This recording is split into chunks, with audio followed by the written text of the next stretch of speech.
So mga ka-super, ito gagamitin kong axis. Gagawa tayo ng triple rewind. Siguro gamit tayo ng gauge 24 triple rewind. Wala tayong pattern. Bahala na kung ano yung lalabas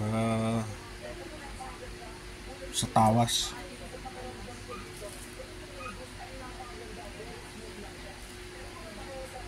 So habang nire-rewind ko, pag-iisipan ko na lang kung anong kamada yung gagawin ko na.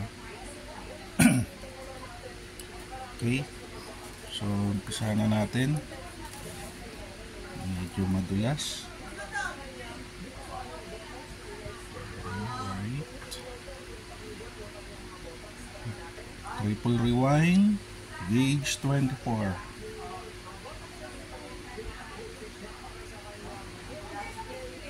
Bahala na kung ano lumabas.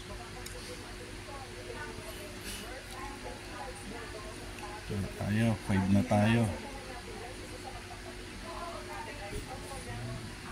Alright, 6. Singit ko na lang ito ron.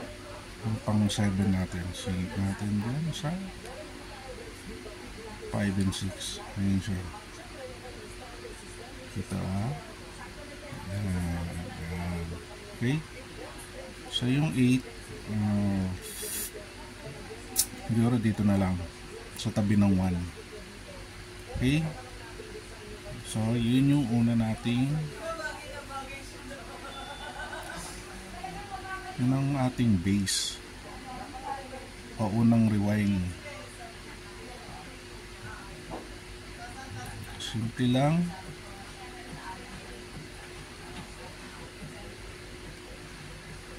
Halos basic lang yung base natin,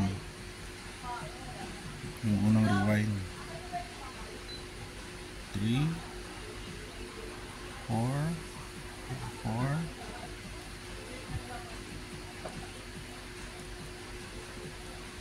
Oh, mali. So 7 lang pala yun. 1 2 3 4 5 6 7. Sorry. 7 lang pala yung nagawa ko.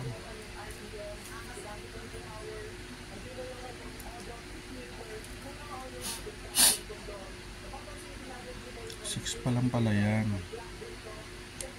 Nagawa tayo ng ano,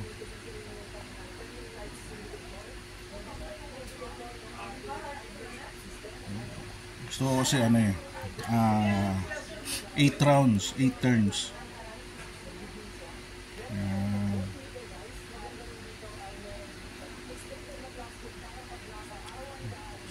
So doon naman tayo sa kabila. So, ulit. 2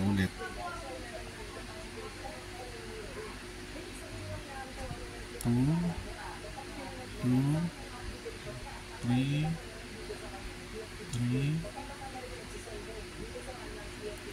4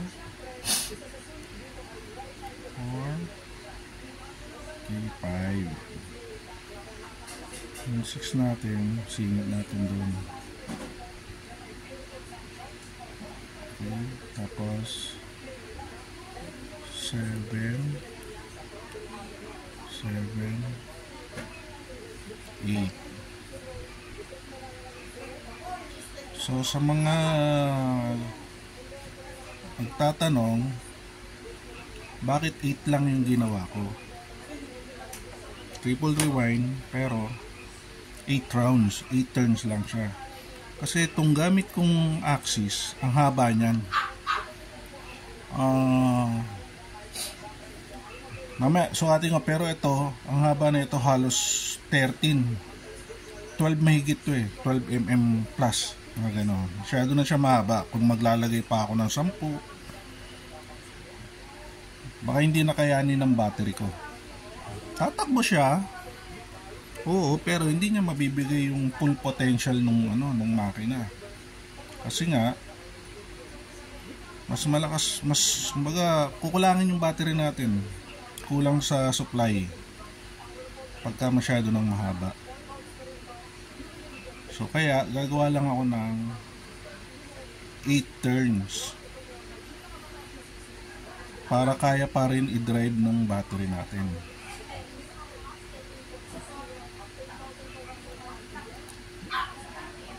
Unless kung gagamit ka ng mas malakas na battery, no? Hindi lang, hindi maganda yung ano. Kung mas malakas na battery gagamitin mo, pwede ka mag 10 turns, gano'n. Panasonic lang yung battery natin na 1.2 volts. Kaya hanggang 8 lang tayo. Pwede rin 7, ganyan. Kailangan kasi gagamit ka rin ng mat dito eh. Hindi lang rewind ng rewind. Hindi lang porket maganda rewind mo eh. Hindi porket marami rewind mo eh okay na yun. Hindi, no? So isipin mo rin yung kakayahan ng battery mo. So dito na tayo sa second rewind na. Ito na yung first rewind natin. Yan. Ito nyo. Hindi ba haba Okay. Tayo sa second rewind. Hulog natin dito sa labas. Kasi triple rewind to. Pagka hindi natin siningitan dito yan sa dulo, mapuno yung ano natin, yung mapuno yung access natin ng wire. So 3 na tayo, 3.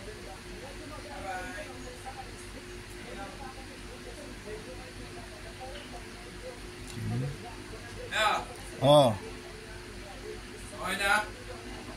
Di pa. Wala kabisado mo yung NMAX code ko Hindi. Magaling na yung sa tuhod ko? Di pa. Sa kamay okay na. Sa tuhod hindi pa. So ano tayo? Ha? Sa? Hindi, November na. So, okay. Guys, so, ito na tayo.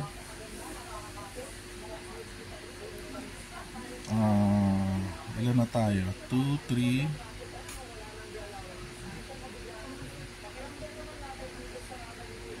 4, 4,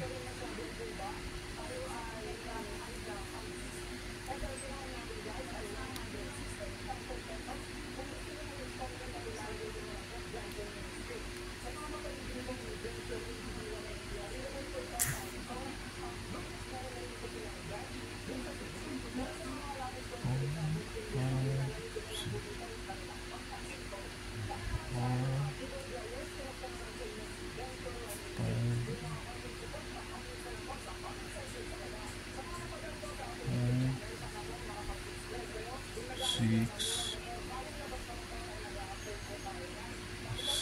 7,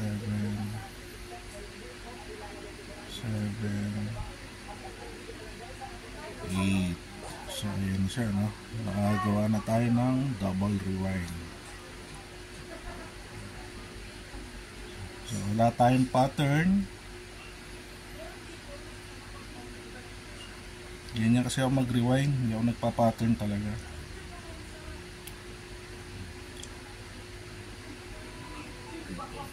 One, two,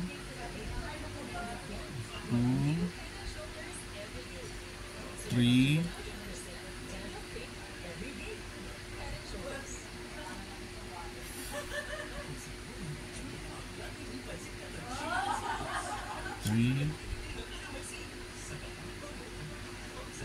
4,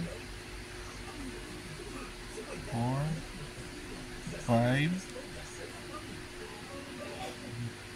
tayo doon sa dulo. 6 6 7 7. Uy, bakit magkaiba? 4, 5, 6, 7 na. Kulang pa na isa. Okay. Pag nag-rewind po kayo ng ng walang pattern, tatandaan nyo. Kailangan matandaan kayo kung saan nyo nilapag yung itong wire na to, yung pangatlo, pangapat, panglima, panganim. Kung saan nyo nilapag, kailangan tandaan nyo. Kasi para hindi mag-iba-iba, no? So, proceed tayo sa huling phase.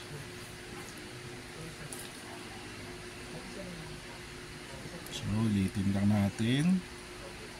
1 2 3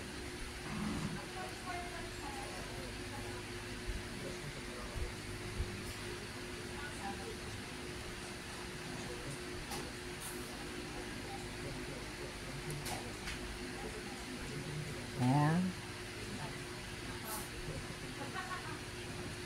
5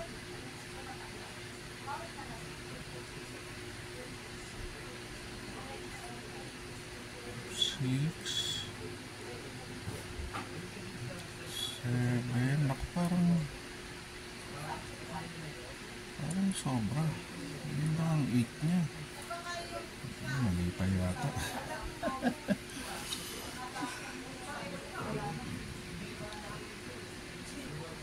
Okay, mga ka-super. 2 3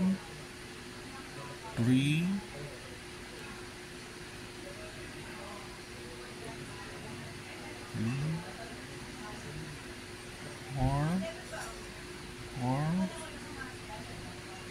5 5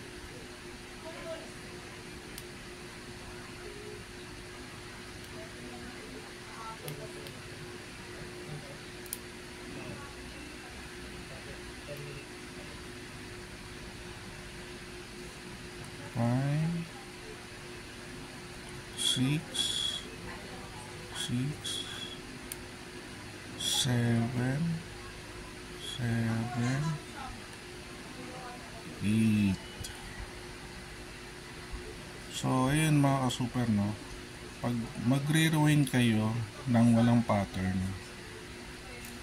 make sure yung mga wire nyo, tandaan nyo kung saan nyo nilalapag, saan nyo nilalatag, para hindi kayo maligaw at saka pare-parehas yung rewind nyo. Kaya hindi ako nagpa-pattern, tinatandaan ko lang yung kung saan ko nilalapag yung mga wire.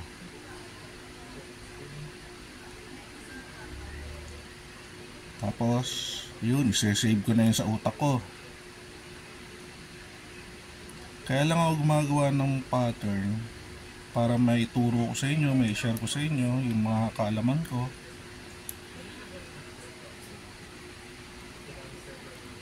Para sa mga baguhan, magkabulbul sa mga baguhan na gustong mag-rewind, gustong matuto, so eto na po tayo, andito na tayo. Meron na kayong paggagayahan, no?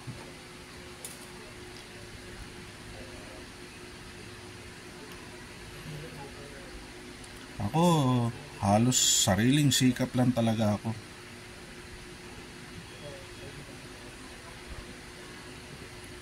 Kumbaga,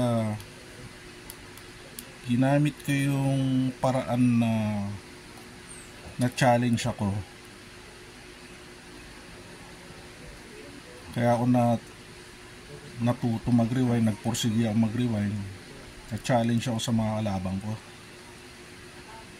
Oh, ang daming magagaling dyan, lalo na yung mga veterano, mga nauna sa akin.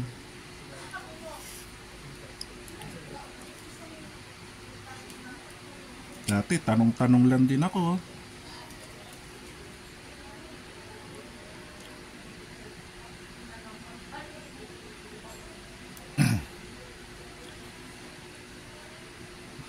Dati nung magsimula ako maglaro ng mini 4-wheel drive dito sa barangay namin. Pakita ko lang. Ayun. Ako yung nag-champion dito. So, sa lugar namin, kumbaga ako yung pinakamalakas. Pero dumating yung araw na dinayo kami ng mga ibang lugar. Yun. Iniwan yung mga kotse ko isang barangay. Ayun, doon ako nagpursige. Doon ako na-challenge. Na sinabi ko sa sarili ko na pwede pala yung ganun kabilis. Kaya pala yun. Akala ko matulin na yung kotse ko. So meron pa palang mas matulin, no? So linggo-linggo dinadayo ko sila, nilalabanan ko sila. Gusto ko talagang kahit puros talo ko. Meron akong dalang 10 MSL. Alam nila yan. 10 MSL, linggo-linggo dumadayo ako. Pag uwi ko, talunan ako. Pero hindi ako sumuko, sigil ako ng sigil, laban lang ako ng laban. Ayan na. Pare-parehas na siya. Okay, ups. Yeah. Okay. Second rewind. Ayun, di laban lang ng laban, talo ng talo. Ganun sa bumili ako ng isang makina, binuksan ko lang yung makina yun, tinignan ko. Makita ko yung makina niya. Wala namang kakaiba, wala namang special doon sa makina niya. So, ayan. Wala namang kakaiba. So, pinush ko pa rin yung sarili kong rewind, hindi ko siya ginaya. No? Talo pa rin ako. Hanggang sa yung binilang ko ng makinang yun ay yun yung si Marlon. So si Marlon ngayon kasama na ni God. Binulungan ako ni Marlon. Ngayon, alam mo ano kulang sa'yo? Ano? Charger at saka battery. Sabi nga lang sa akin. Talaga? Ayun. So bimili ako ng battery nung kagaya sa kanila. Yun yung Sanyo Ultra. Tapos bimili ako ng charger. Medyo mahal yung charger, pero sige lang dahil gusto kong manalo, bumili ako. After niya nagkaroon ng big race dito sa Malinta, Valenzuela. So kami rin yung mga naglaban. So ang nag-champion, walang iba, ako. So yun. So thank you kay Marlon. So, kasama na siya ni God ngayon. So yun, tuloy na natin. Dito na tayo sa third rewind, no? Ayan na siya. Okay. Third rewind. So, medyo alalayan nyo na lang yan. Huwag nyo na masyadong pagkabanat-banatin yan. Pag binanat nyo na mahigpit yan, guguho yan. Bagsak lahat lang nirewind nyo. So ulit na naman kayo. Okay?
guys.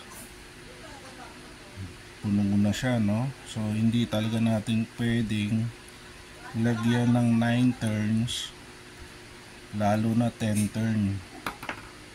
Wala, nagbuhol yung wire ko rito.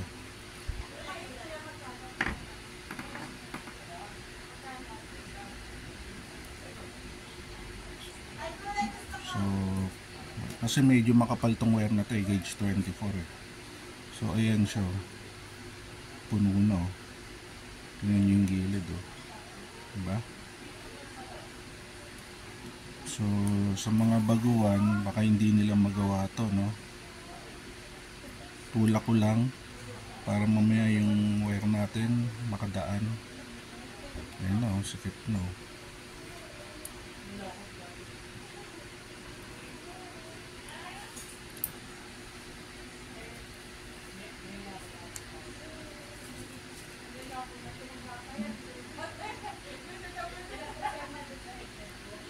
Pwede nga lang 7 lang eh, kasi mahaba talaga yung access natin eh.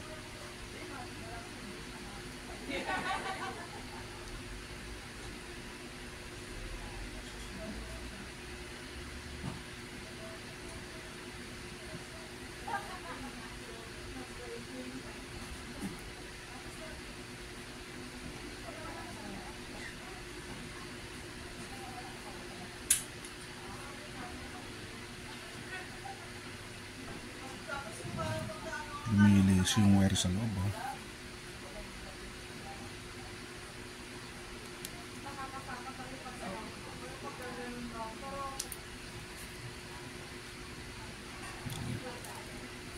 Kailangan nyo talaga ng ganito.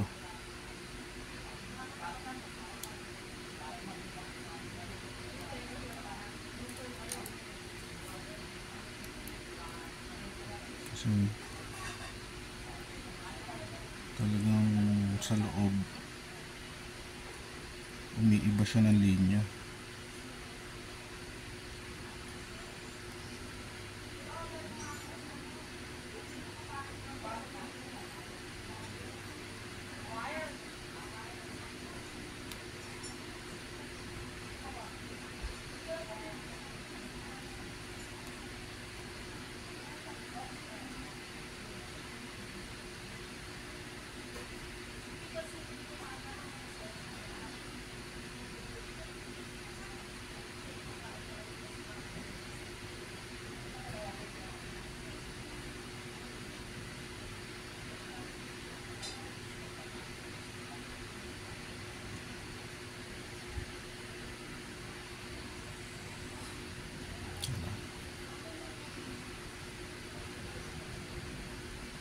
Kita nyo yung ingat na ako, hindi kagaya nung una, medyo mabilis-bilis pa.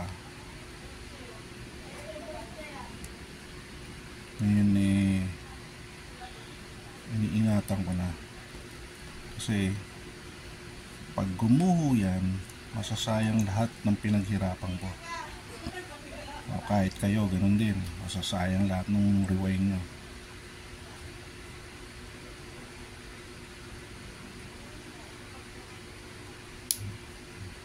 Tutuda ko lang siya.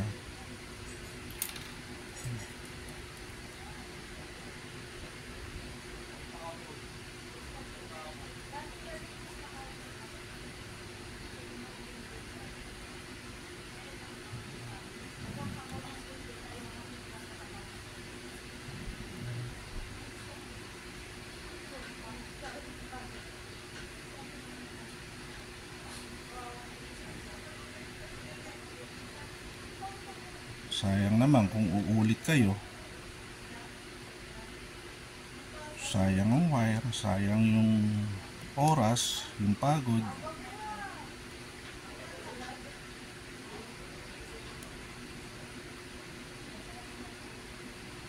Diba?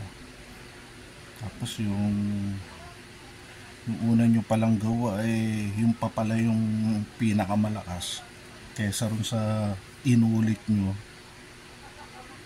Minsan pati pag inulit nyo, minsan nangyari hindi nyo na magawa, hindi nyo na maulit. Minsan ganun, naranasan ko na rin yun. So, masyadong puno, no? Punong-puno. So, last na tayo. Sana matapos natin.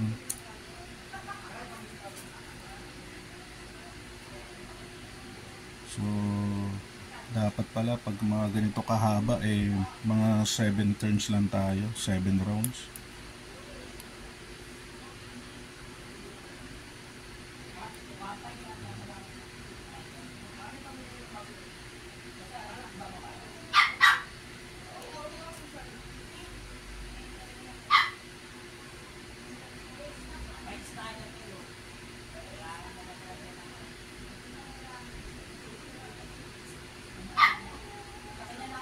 Kung maigsi naman yung axis nyo, mga 10 mm, pwede nyo gawin talagang ano yun, 9-10 turns yan.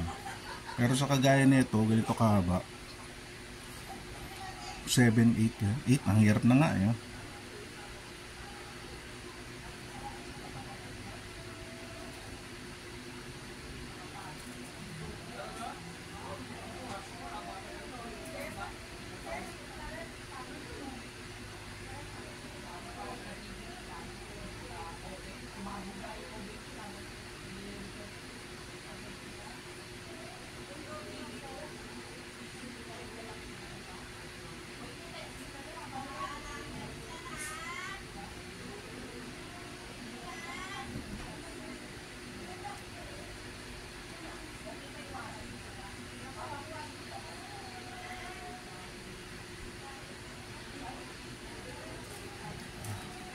Natin to.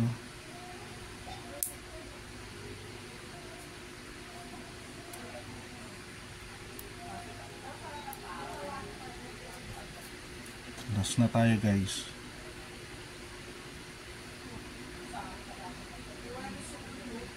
Ito, last turn or last round.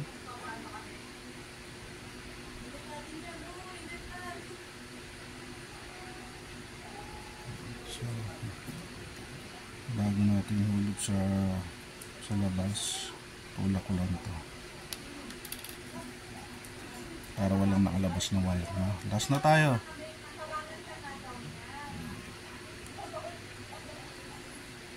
So medyo bukol dito sa kabila sa last. So gagamit tayo ng lakas. Pag ayaw ng lakas, gagamit tayo ng dahas. Yun, tinulak ko na siya, papasok sa loob. So, double check nyo lang, baka may lumihis na wire bago nyo ibuhol, bago nyo tapusin.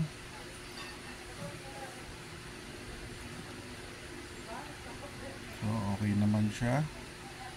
Buhol na natin.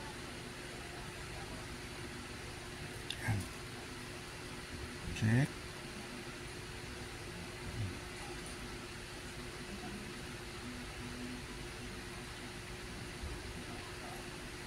So, okay naman.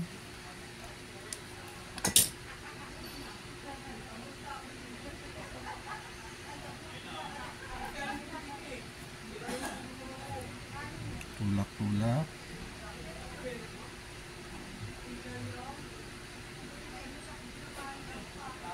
So sa mga naniniguro, no, pagkatapos nyo mag-rewind ng ganito, pwede nyong patakan ng glue. Huwag naman yung buhos, no? Kahit yung tipong hanggang wire lang siya na hindi siya tatagos doon sa ilalim, sa base. Para at least kung gusto nyo pang baklasin, walang glue yung axis nyo. Pag may glue na, hirap na yun. Hindi nyo na mapapantay yung rewind nyo ron. Unless, tanggalin nyo yung coating, tanggalin nyo yung glue.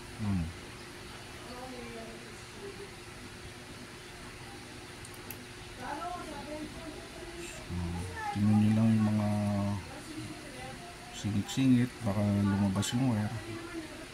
Ay, parang okay naman na. So, ito na yung ating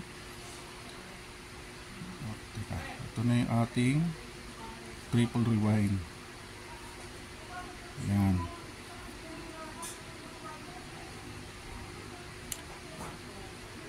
Ripple rewind, gauge 24, 8 turns or 8 rounds. Ayan siya, no? So isang mabilisang check. Tingnan natin kung grounded, no?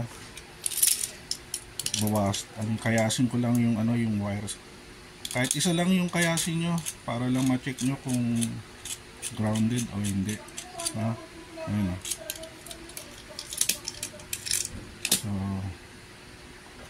ito yung ginagamit kong tester, improvise, gawa na lang din kayo. So ayan siya, pag umilaw, siyempre nag-contact siya. Pag umilaw dyan, body yan, iilaw talaga yun. So dapat sa wire hindi siya iilaw, no? Ayan, nako, grounded, no? Yan yung sinasabi ko, sabihin grounded siya. Ngayon, hanapin natin yung ground nandyan sa mga kantuhan. Nandyan. Baka tinamaan natin yung matulis. So, nandyan yan. Pupush nyo lang yung mga kanto, yung mga dulo. O kaya nandito. Kasi siniksik natin yung wire dun eh.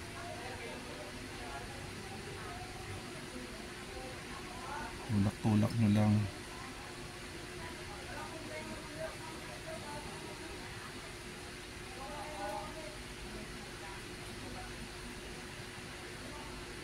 Yan. Ito minsan matalim yan eh.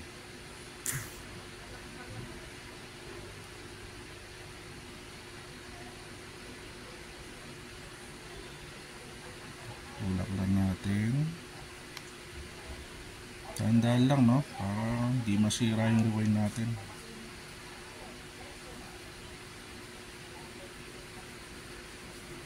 Tulak.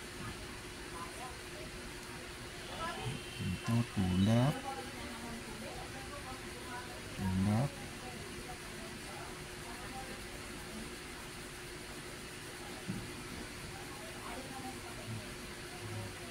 Tulak natin. So ito, pag nag-ground pa rin, subukan yung cut nyo na yan, tanggalin nyo. Minsan nandito, ito kasi nakabaon yan dun sa shafting. Minsan dito, pag nagasgas yan, syempre mag-ground nga naman yun, no? So ulitin natin. Ayan, no? Ay, sana ba yung pinayas ko ito. So mayroon pa rin, no? Babaklasin ko to, no? Wait lang, no?